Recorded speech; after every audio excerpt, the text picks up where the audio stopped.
All right. Good afternoon for everyone. My name is Naasia Campbell. I am the founder and CEO of Innovative Strategies LLC. It is a woman-owned minority consulting firm where we provide technical assistance and capacity building services to nonprofits, government entities, as well as some small businesses. That is our primary goal. Our mission is to make sure that our organizations that we assist and that we assist you with capacity building services so that you're able to grow your services, that you're able to grow your programming as well as your target audience and the people that you're providing services for. Our firm specializes in these technical assistance by providing services such as grant writing, grant research, grant management, professional development, program development, and also some training. So those are the type of services that we offer.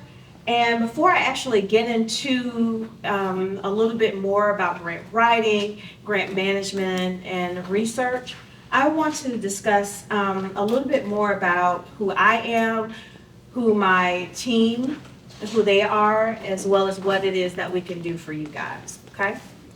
All right, so let's start with that.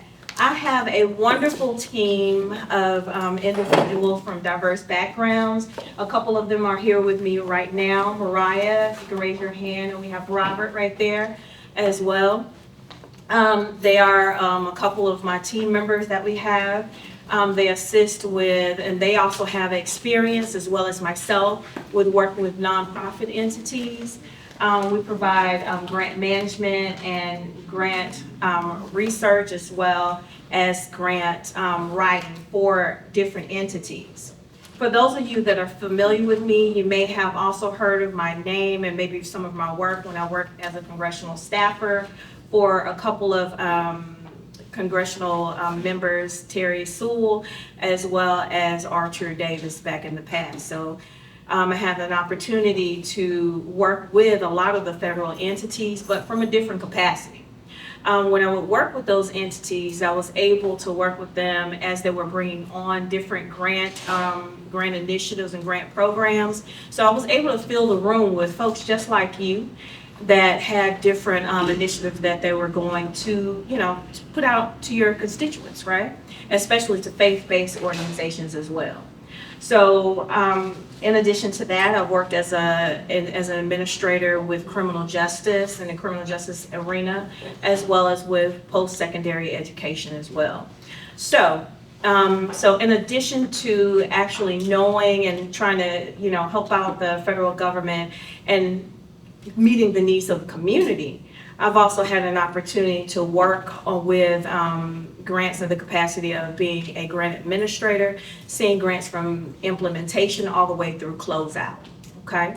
So that just kind of gives you an idea of some of the work that I've done, as well as being an evaluator, where I've worked with different foundations so that I'm able to see maybe the rubric and knowing like some objectives and goals of various, grant programs and what they're actually looking for so that you can actually receive the funding that you're looking for, okay? So that just kind of gives you a little bit of idea of, the type of work, the type of background that I have, and as well as my team has.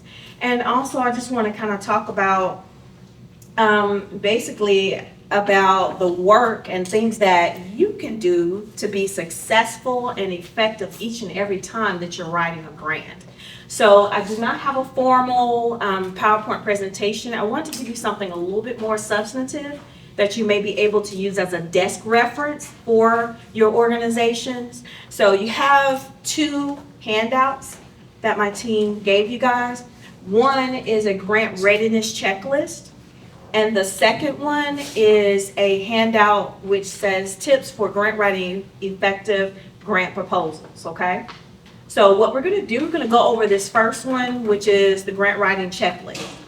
The reason why I'm giving you this is because I've worked with many organizations, and it's very important that you are set up and put in a position where you are able to receive the funding that's out there. So every grant announcement, they're going to have certain qualifications, certain evaluation methods. They're going to have certain priorities and objectives for all of those particular grants. So to start, there are certain things that you can have already set up, because you are most definitely need to have a system in place so that you're not reinventing the wheel each and every time you're going after a particular grant announcement.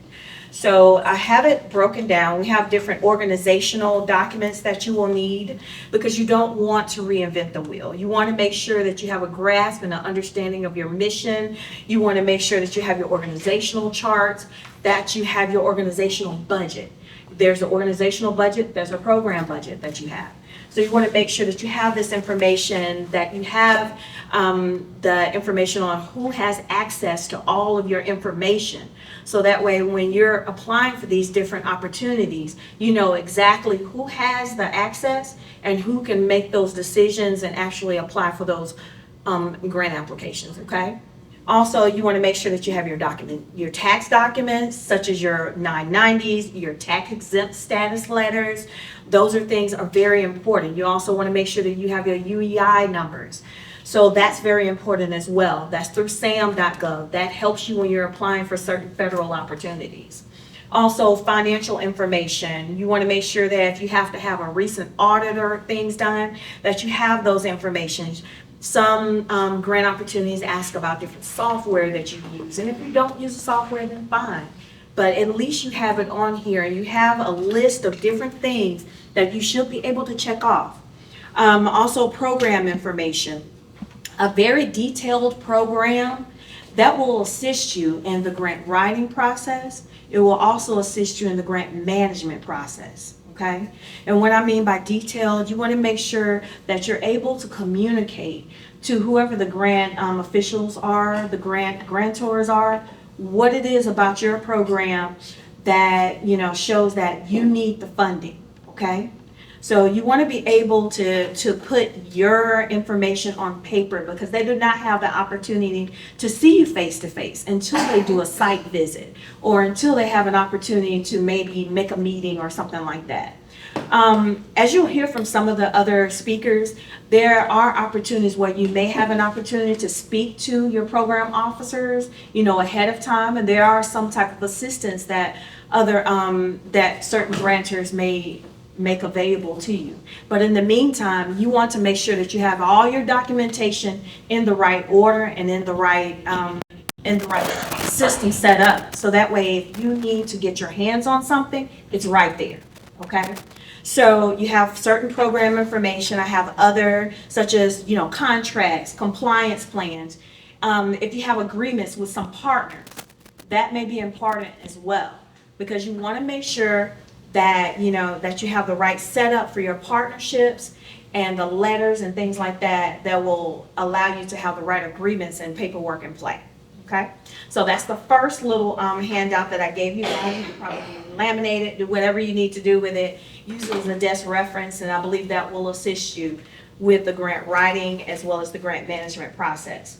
The second handout that I want to talk about has to do with different tips for writing effective grant proposals. And the reason why I'm giving this is because these are the top 5 things that I see that may need work with certain grant opportunities that come into play. Okay?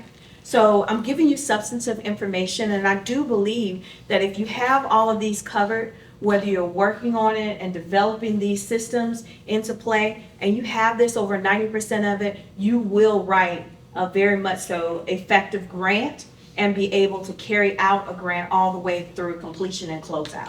Okay? All right, so the first one I just want to get into really fast has to do with start early and plan ahead. Okay, so when I say plan early and start early and plan ahead, there may be some opportunities that may have already passed. There may be opportunities that are coming up, really fast, and you'll see those pretty soon. But let's just say if you are an organization and you see an opportunity that has already passed, I would say start early, take time, go through those initiatives, go through the objectives, the outcomes. One of my counterparts, I know that they spoke about earlier in the earlier session about how some of the grants that were awarded, how they're actually listed on their website. So you're able to go and look at who were awarded those particular grants, right? And you're able to look through either the abstract, or you're able to research those companies, or even able to see the entire proposal that they actually had from different organizations, okay? And what you want to do is you want to take this information, even if it's a year out and you know that grant is coming back around again, you want to take that information and be able to write the best proposal possible.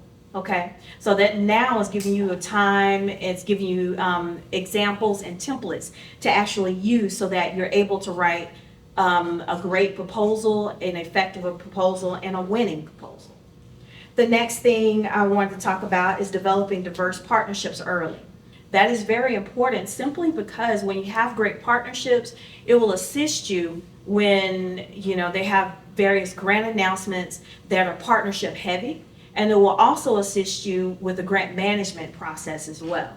If you have great partnerships, they may be able to come in and do things that maybe you do not have the capacity to do.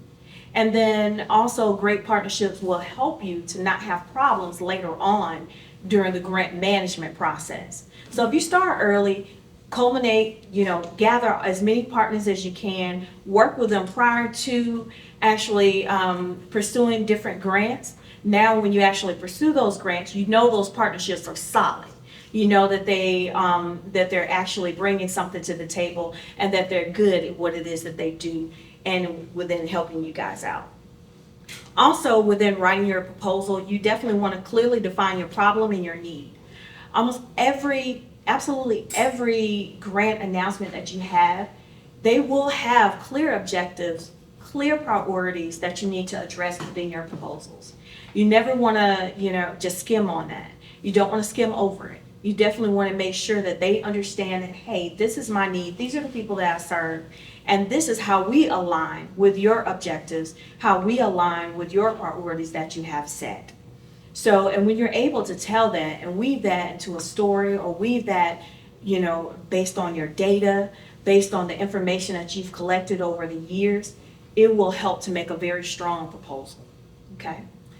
The next one is develop a strong project and evaluation plan. You want to have a great project. You want to make sure that your programs are very strong, that you're able to communicate to the grantors, this is what we do, this is what the program entails, all the way down. I've seen programs where they even go into what time that their employers come in and what time they leave out on a daily basis. It can be as detailed as that. Or it can be, with you saying, hey, we know that our program is effective because we have 100% graduation rate with our workforce development program. Or we have 100% of our children matriculating from daycare into pre-K or something like that, okay? So you definitely want to be able to have a strong project plan and a strong evaluation plan, and making sure that whatever it is that you do, that it shows that there's some type of improvement from the beginning to the absolute end, okay? And the last one that I'll touch on has to do with your budget. You want to make sure that you understand your numbers. There are many resources out there. We're also a resource as well, whether we partner or not. If you have any questions, you're most definitely, we're most definitely available to offer, our assistance and just help and just, run some things by you. Okay, so most definitely work through your budget. Make sure that it's an accurate representation of where you stand fiscally, where you are now, and where it is that you're trying to go in the future. Okay. Well, I'm trying to be brief, but also I want to make sure that I get in every little thing that I need so that you'll be able to understand that there are several opportunities out there whether it's through the humanities or whether it's through the historical preservation, Department of Interior, or the Lilly Foundation or endowment, that there are opportunities out there in every space for every type of organization that's looking for funding. It's just all about you having the correct systems. It's all about you having your paperwork and everything in a place where you can get your hands on it, and that it makes sense to you and makes sense to maybe someone else that is not familiar with everything that it is that you do. Okay? So I want to just leave you with these little tidbits. I do believe that if you can pretty much create, and develop at least 90% of these things, that you will have a successful grant as well as a successfully managed program. And the last thing I just want to go over is basically that my grandfather was also a pastor of a couple of churches in West Alabama. So speaking of faith-based organizations is nothing new to me, but I just want to say that I really want to see you all win. I want to see everyone in the community to be developed. I want to see us all win. I want to see us all to get the funding that's available to us. I want us to be able to, there's a saying that says, position yourself so you can be helped. Help people to be able to help you.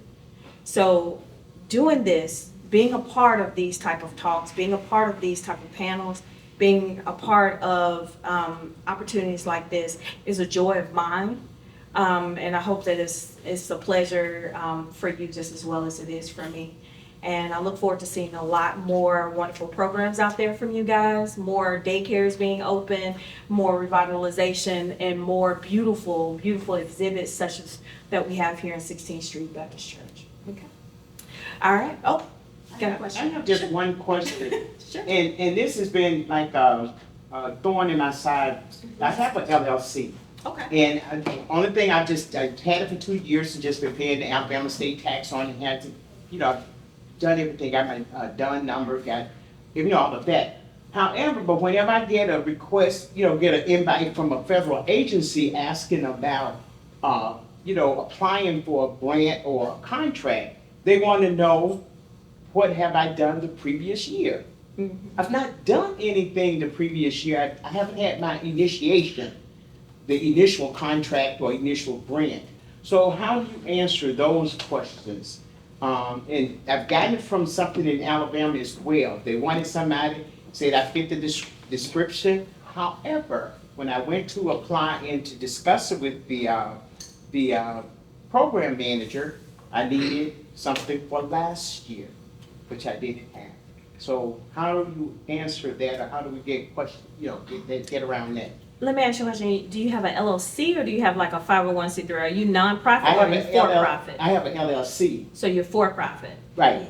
Got it. Mm-hmm. Okay. So, and you have applied for some grants that were for-profit entities? Correct.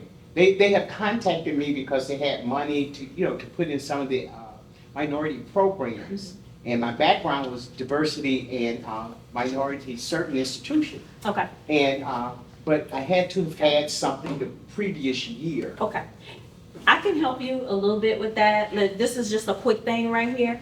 Partnerships. Those are very, very important, okay?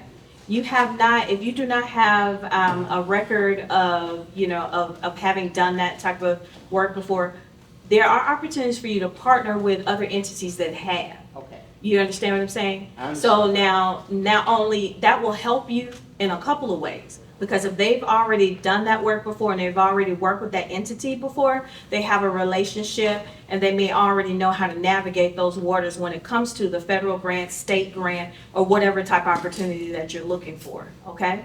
So, and then on top of that, that will show that you have some sort of experience as well as being able to show, hey, I got the capacity because I've partnered with this entity that have done this work for 10 years or 15 years, and now that keeps you from making the mistakes that they may have made years ago. Okay? Thank you. You're welcome. All right. Yeah, let me ask you, like if you're in trouble, you go get a lawyer.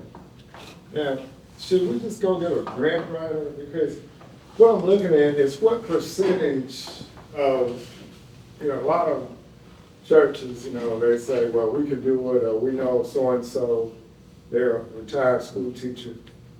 Percentage of successful grants at a higher level, would you recommend that you definitely get a grant writer and save a lot of time? That's a catch-22. And the reason why I say that is because some organizations don't need it. You know, some organizations have someone in place where they can actually collect all this information. They have a well-oiled machine. They know how to put things together. And, you know, they may want a grant writer just to edit. You know, we've reviewed proposals all the time where, you know, someone else has put it together. You know, they just wanted someone to check over it for errors or something like that.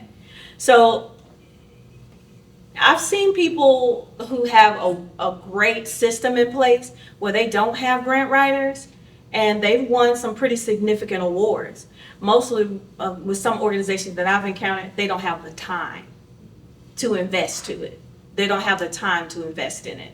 So that's one of the reasons why they go and, you know, and hire someone like myself, my team, or other, you know, other grant writers or grant firms and things like that.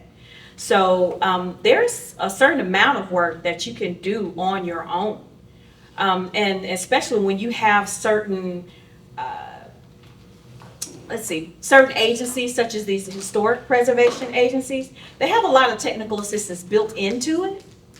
And what I mean by that is, and you'll hear that from some of their other presentations that are coming along, where you're able to send in your proposal to different people, and they're able to actually look over it, tell you what's wrong, send it back to you, and you know, go back and forth with them on that. But if you don't have the time for it, that's a different situation. But if you do have time for it, and you know, and that's the best fit for you, you know, you have to do what best fits yourself, your own budget, your budget constraints, and you know, and the entity that you're actually applying for. Okay. I'm sorry, that wasn't like, yeah, no. No, I need to get your business card. Okay. Okay. Anyone else have any questions? I think we're gonna have to move on with the All right. plan with the. Sounds good. So they come back. All right.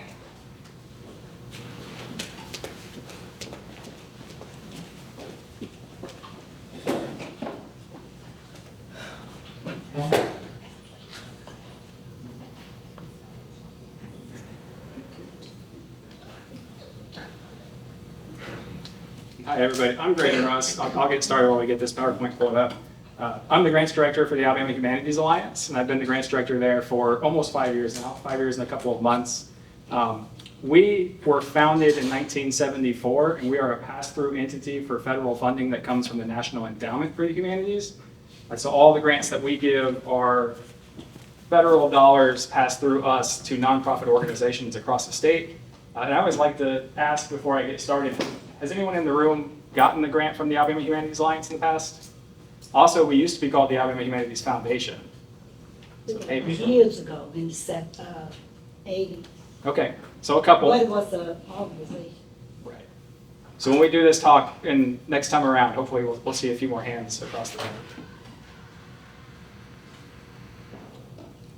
So today I'm going to talk about the grants that we offer at the Alabama Humanities Alliance. We call all the ones that are currently open fall under the umbrella of the Alabama Public Humanities Grants. Our grants, in a nutshell, are meant to support public humanities programs. So programs that educate the public in the humanities disciplines, and we'll talk a little bit more here about what the humanities are. This is always the first question I get is, what are the humanities? If anyone else in the room wants to give a go at that, I'd be happy to let you, because I don't know. The answer is that there's a lot of different definitions for the humanities and what those might be. And so we don't try to determine what might be the humanities for everybody. We just have our own definition that comes from the National Endowment for the Humanities. So that's what you see here is what we're trying to do is study human culture, how people process and document the human experience, how we can see each other as fully human, storytelling, reflecting on who we are as members of our local communities, but also of a global society. And I'm missing a slide here that you'll see later, but we go into, when we think about the humanities, there's a lot of different academic disciplines that fall into the humanities. So these are history, literature, philosophy, archaeology, and then you'll also see us list the social sciences, and that's where you get political science, anthropology, sociology, lots of different ways to look at it. It's just really talking about culture, humans, the human experience. So who we can fund, we fund any nonprofit organization based in the state of Alabama. We talk about nonprofit organizations, we don't just mean 501c3s, although that's probably the most common type of organization we fund. We can fund churches and other faith-based organizations. We can fund cities, we can fund municipalities, local government organizations, state agencies, essentially any group that might be tax exempt from the purpose of the IRS. Often you see groups like this with libraries and museums, historic sites, colleges and universities, media producers, especially if they're nonprofit organizations as well.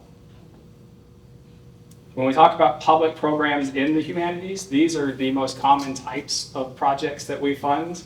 So you see traditionally, going back to the 70s, it was a lot of talking head type programs, lectures, panel discussions, people like me standing in front of you and talking about this kind of stuff. We still fund those. We still fund exhibitions. We don't fund permanent exhibitions, but we do fund temporary and traveling exhibitions. These days, we also do a lot more digital projects. And so documentary films, podcasts, digital exhibitions, oral history projects that might be on the web, those types of projects as well. What we don't fund, lobbying, advocacy of a certain political point of view, fundraising, important for this group, we don't fund construction or preservation projects. We're really looking for public programs. And then down at the bottom, you'll see a note on art. We don't fund general arts education or projects that emphasize the creative process of art. That's because the Alabama State Council on the Arts exists and they fund those types of projects. We do fund projects that talk about art, the cultural history of art, the history of art, the aesthetic history of art, the aesthetics of art, art history, theory, criticism, those types of projects. This is that slide I was telling you about earlier that was supposed to be at the front. This is where it shows up. We have 3 different kinds of grants that fall under that umbrella of public humanities grants. The big difference, of course, is just the level of funding. The mini grants is a great place to start for first-time applicants. That's the most frequent deadline we have. It's the first of every month. It's the simplest grant application we have, and it's the one that has the quickest turnaround. So it's a great place to start.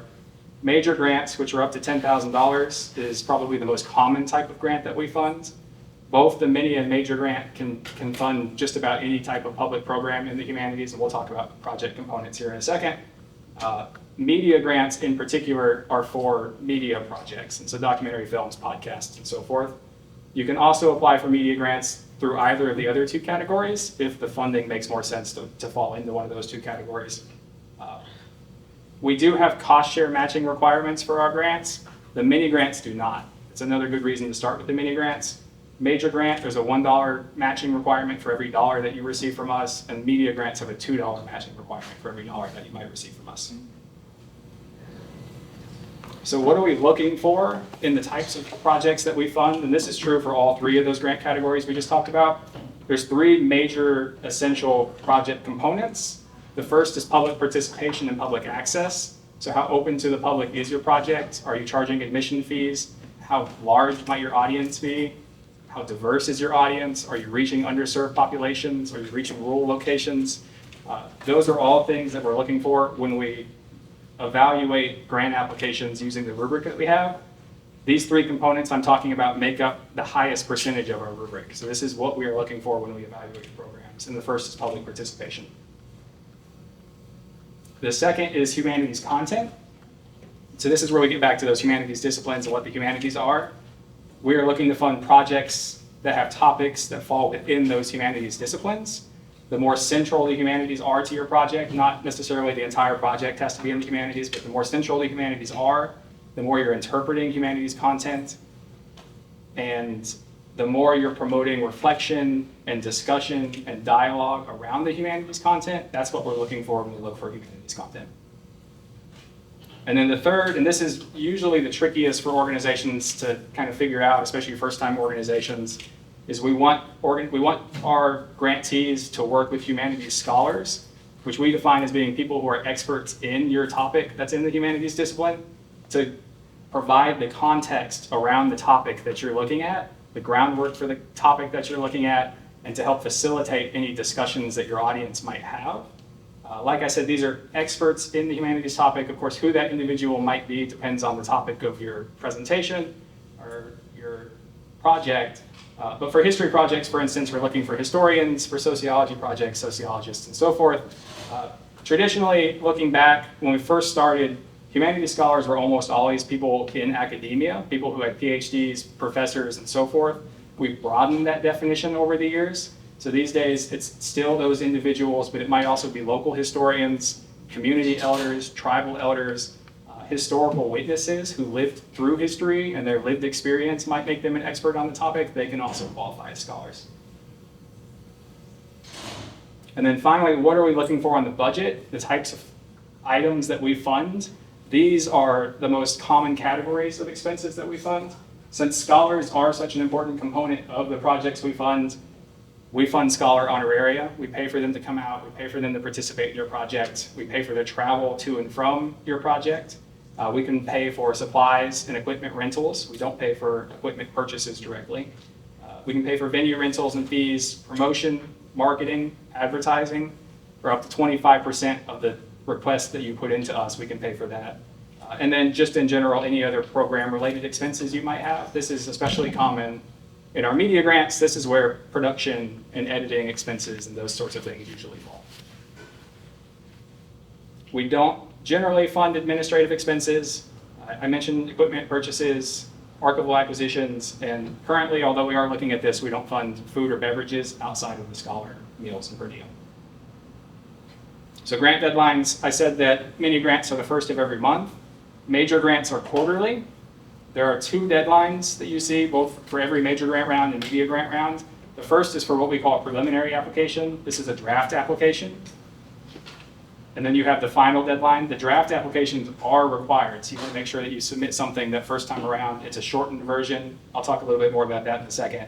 And then important to note, when we talk about planning ahead with your projects, this last column here on the right, that's the waiting period for how long after the grant deadline your project can start. So you want to make sure you're giving yourself enough time. That's 45 days for mini grants, 60 days for major grants, and 75 days for media grants.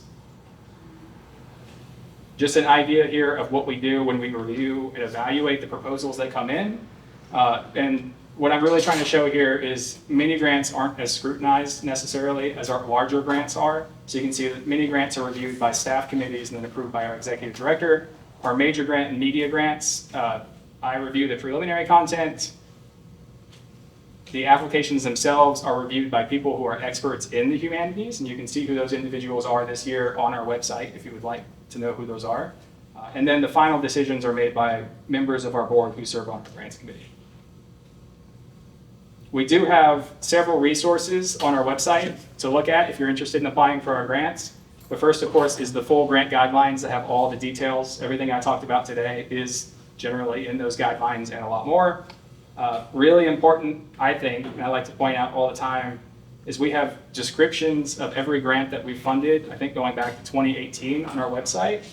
It's a paragraph per grant. And so if you want to get an idea of the types of projects we've funded in the past, I think it's great inspiration, but it also lets you know what we're generally looking for, or reviewers are looking for in projects, and the ones that are successful in receiving those funds. So even if you just go back and look at what we funded in 2022, I think that's really helpful to do. All of our grant applications are through an online portal that's available on our website. We do have sample applications. If you reach out, I can send you what the forms look like ahead of time. The preliminary applications and the drafts that I was talking about earlier, those are required because that's a chance for me to look at what you're thinking about applying for and to give you feedback. We try to build as much support into our process as possible, and this is one of the ways we do it. We really want to work with first-time applicants. We want to work with smaller organizations, organizations that don't have professional grant writers, organizations that might not have gotten lots of grants in the past. We try to be as less intimidating as possible and provide that support throughout. So on that preliminary application, you're going to get feedback from me about whether your project is eligible before you even start on the full application. You're also going to get some pointers. Maybe you want to bring out a certain element more, maybe a little bit less, but really important on the budget. If you're asking something that we might not be able to fund, I can point that out before you submit the final application, and you have a chance to change that, and it's really all meant to lead to stronger final applications. And then finally, it's not on here, but I try to make myself as available as possible. So on our website, there's a button you can click. It'll let you schedule a call with me. That's a phone call or a Zoom call. I'd love to talk to you. I'd like to work with you. You're welcome to use either of those or to pass that information on to others if they might have projects that work. And then we can work together through the application process and then through the management process if a grant is awarded as well. My contact information is not here. I do have cards. I'll be around all day if you'd like a card. Our website is alabamahumanities.org. I think we're saving questions till the end. Thank you.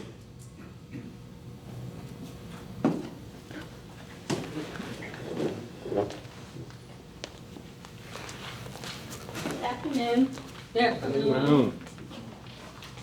I'm Tiffany Tolbert. I'm Senior Director for Preservation for the African American Cultural Heritage at the National Trust for Historic Preservation. And I am joined by my colleague Leslie Kanan, who's our Senior Manager for Preserving Black Churches, who you'll hear from in a few minutes.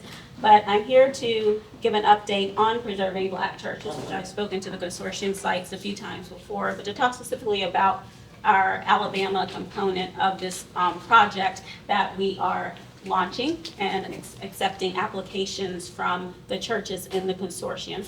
So if you're not familiar, Preserving Black Churches is a project of the African American Cultural Heritage Action Fund.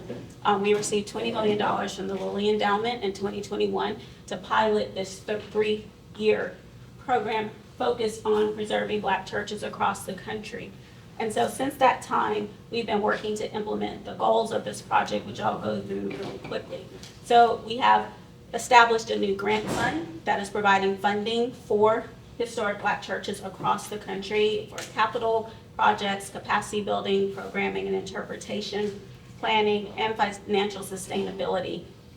Hopefully you heard or recall, we announced the first awards from this grant program this past January. We awarded $4 million to 35 churches across the country, and 5 of those were here in Alabama, and they received a total of $735,000. So that includes Old Ship, Amy Zion in Montgomery, Shiloh Baptist in Notasulga, First Hank-Bolt Baptist, Old Sardis Baptist Church, and 16th Street here in Birmingham.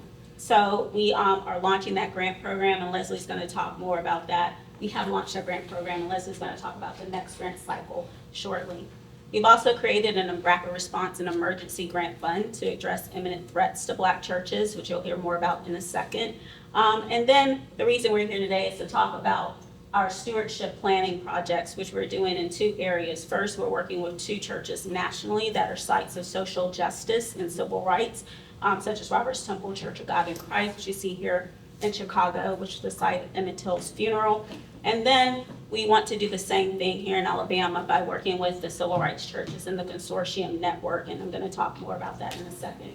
And with all of this work, what we want to do is, again, amplify historic Black churches by telling their stories, by promoting them nationally, and sharing the legacy and the importance of the Black church. So our Alabama Sites, the Civil Rights Stewardship Planning Project, is what we have started here. And this is a partnership with the Alabama African American Civil Rights Heritage Sites Consortium. The National Trust, as many of you know, has been involved in preserving and elevating Alabama's historic Black churches for many years, and that includes advocating for the creation of the Birmingham Civil Rights Monument, where we are today. And also, we provided grant funding from our other programs, both directly to churches like 16th Street and Brown Chapel, AME, and Selma. And so the work that we've done individually over the years really came to the vision for this program is to do it in a more organized, collective fashion and take the lessons that we've learned and start to apply them by working with the churches directly. And so the Alabama Sites and Civil Rights Stewardship Planning Project, again, it is a partnership, and what we're looking to do is partner with 3 historic Black churches in Alabama to complete targeted preservation planning, capacity building training, and also provide funding for limited capital improvements at these historic buildings. So through this planning process, as well as capacity building training, the churches that are in this cohort we believe will be left with the resources and the know-how to rehabilitate their historic buildings, as well as leverage that tangible asset and the intangible assets, which are the legacy, the story, the connection, the benefit to the community. And we want them to be able to take these sites, maximize the economic value of these heritage spaces, as well as prime them for increased philanthropic investments such as grants, private dollars, public dollars, and earned income.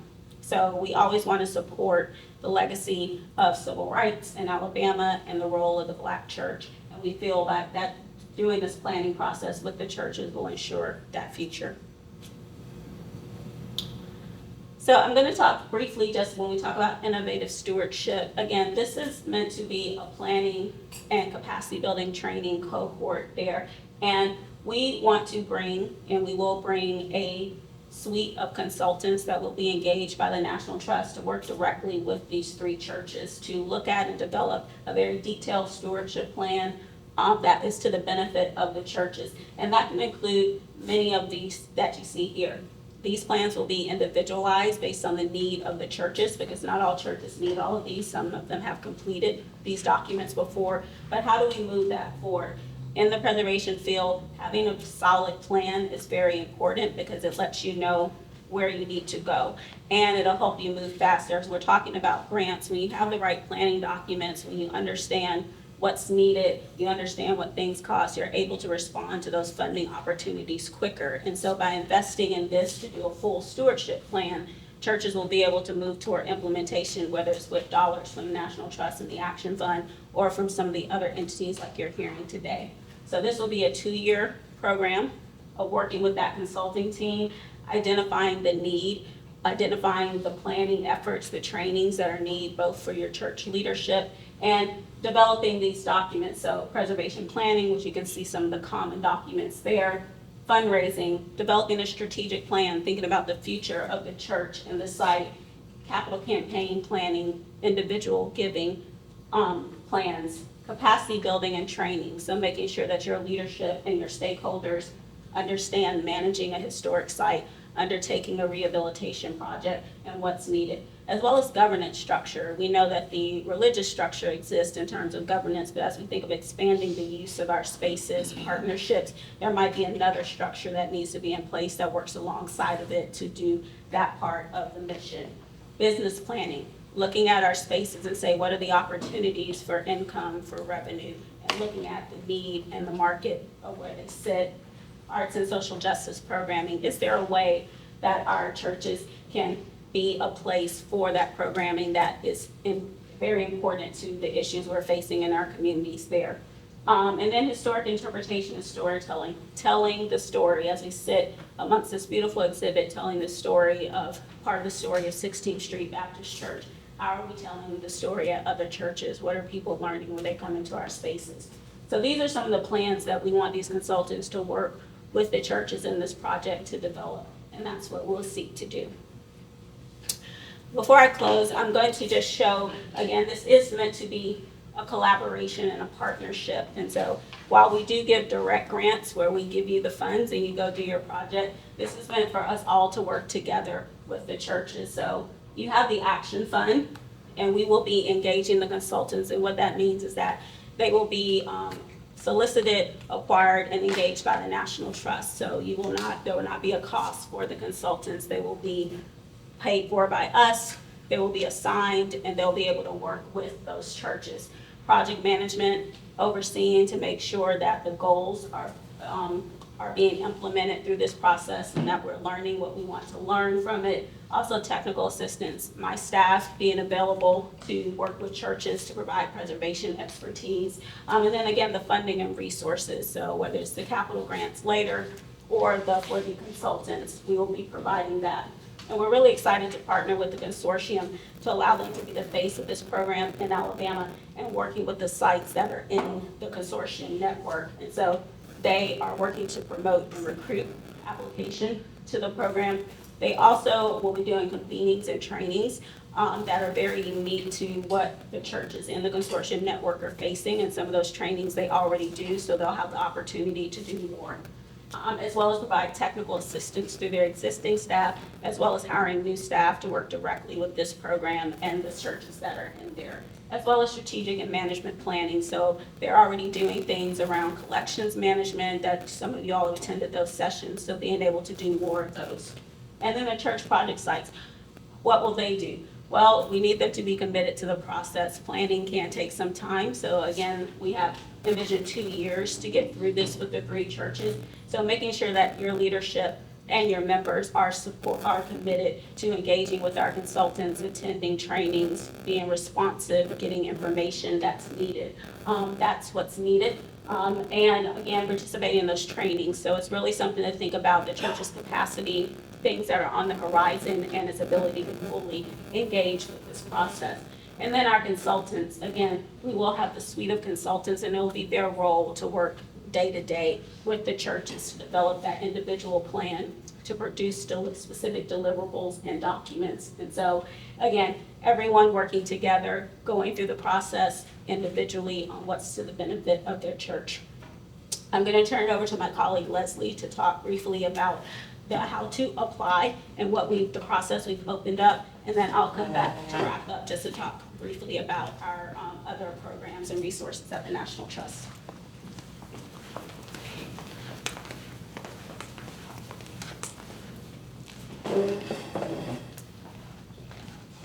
Good afternoon, everyone. I'm Leslie Kanan, and I'm the Senior Manager for Preserving Black Churches. And I want to talk to you about how to apply for this stewardship program. And so first, what we want you to do is not think about this as an application, because we've already talked to you and met with you and know so many of you. And so instead, what we want you to do is submit a concept note. And essentially, what a concept note is a brief outline of the project, and it should consist of an introduction, a project site background, objectives, and an outcome. And what we're looking for you to do is express what your preservation needs are and your willingness to collaborate with us, with the consortium, and with the consultants. It should be 2 to 3 pages, and it's not on this slide, but it's actually due July 21st, as you'll see in the next slide that I'm going to present. What's really important is that you look at that what we want from you is to figure out with you how you can benefit from this program, how you can benefit from the consultants. And how we're going to do that is by working with you to assess what your needs are.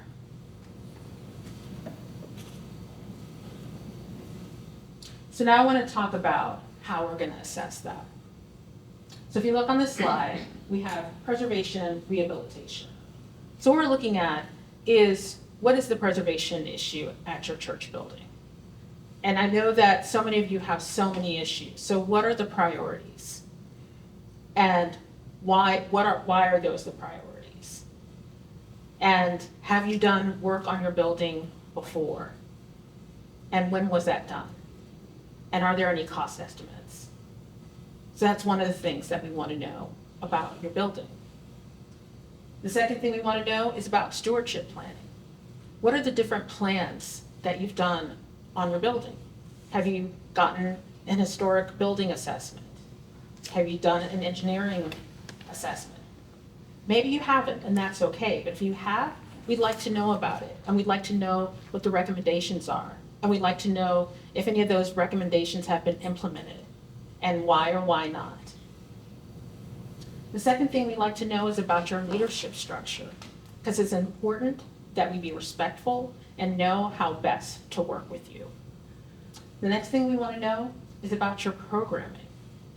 What is the mission of your church, and does your current programming support that mission? The next thing we want to know is about community engagement, outreach, and partnerships. Churches are often key to the communities that they're in. So we want to know, how do you currently engage your community? Last thing we want to know is historic interpretation.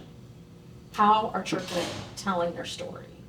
We can tell how 16th Street is telling their story, but how are some of the other churches telling their story? And is there a way to elevate that?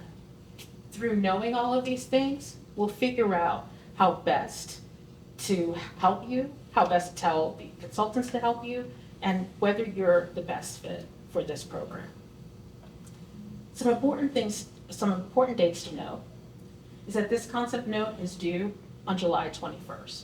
Don't panic, because remember, it's just 2 to 3 pages. And we already know so much information about you, and you already know so much information about you. So 2 to 3 pages, just express these things. The next thing is we're gonna do some site visits. So for all of you that submit concept notes, we're gonna meet with you so that we can better understand you and better understand your concept note. We would have read your concept note, so there'll be time for us to talk back and forth about what's in your concept note.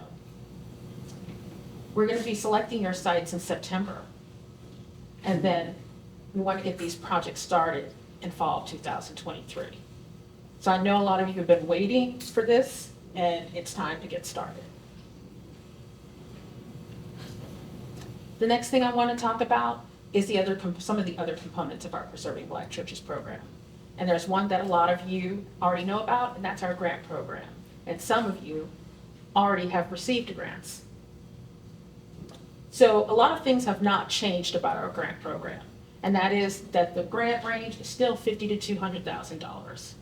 And the funding categories haven't changed: capital projects, endowment and financial sustainability, organizational capacity and operations, programming and interpretation, and project planning. But there are a few things that have changed.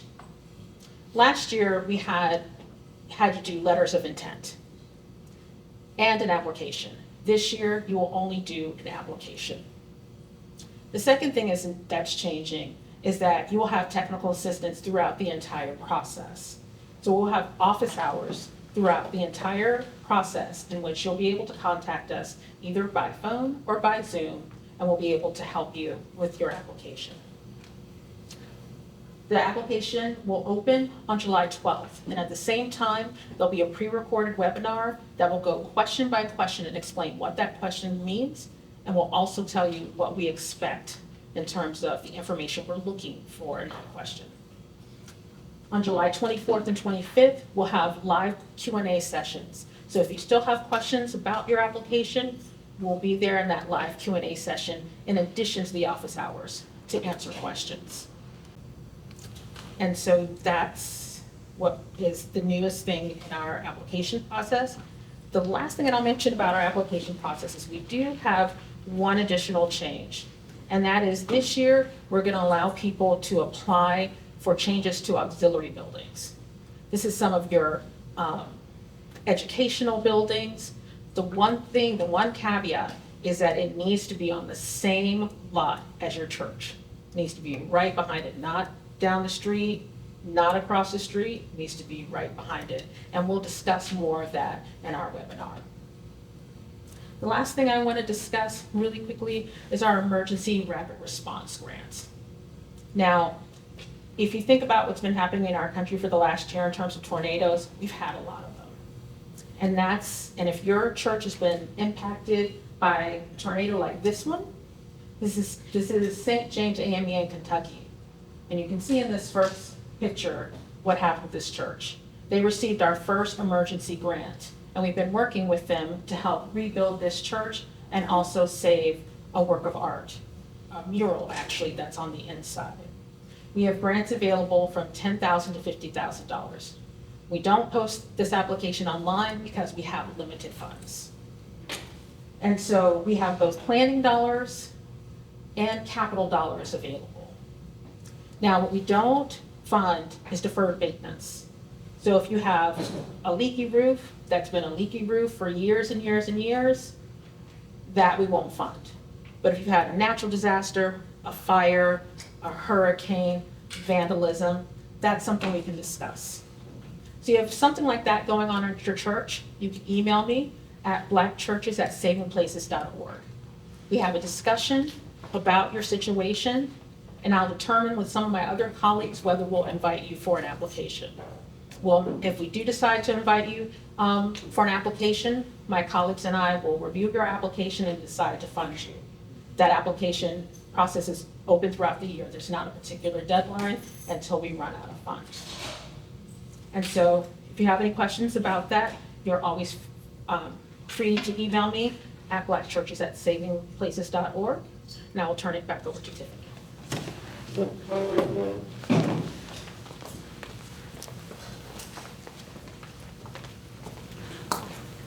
So we're talking about additional resources and programs at the National Trust that could be applicable for Black churches or historic sites. So we have the African American Cultural Heritage Action Fund, and who in here has received a grant from the Action Fund before? Well, so the African American Cultural Heritage Action Fund, we actually now have 4 programs that are available to historic sites. So we have our National Grant Program, which started when the program was, with the Action Fund was created in 2017, and that is open to any type of historic site, both for capital planning, programming, interpretation, and capacity building grants. We just announced our 2023 grantees 2 weeks ago, which included 35 sites across the country, but we also announced funding from the National Grant Program, but also from our 2 other programs, HBC Cultural Heritage Stewardship Initiative and Conserving Black Modernism. So our HBC Cultural Heritage Stewardship Initiative, the planning grants that we provide to our HBCUs to do campus-wide planning to really understand their historic buildings. Then you can see Talladega College here in Alabama, which is one of our grantees this year. And then we have Conserving Black Modernism, which is a partnership with the Getty Foundation in LA, which is about preserving sites designed by Black modernist architects.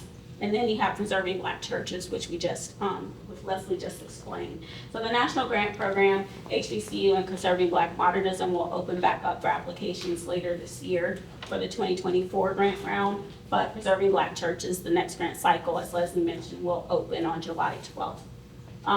Preserving Black Churches, the grant amounts are up to $200,000. For our other grant programs, they're up to $150,000.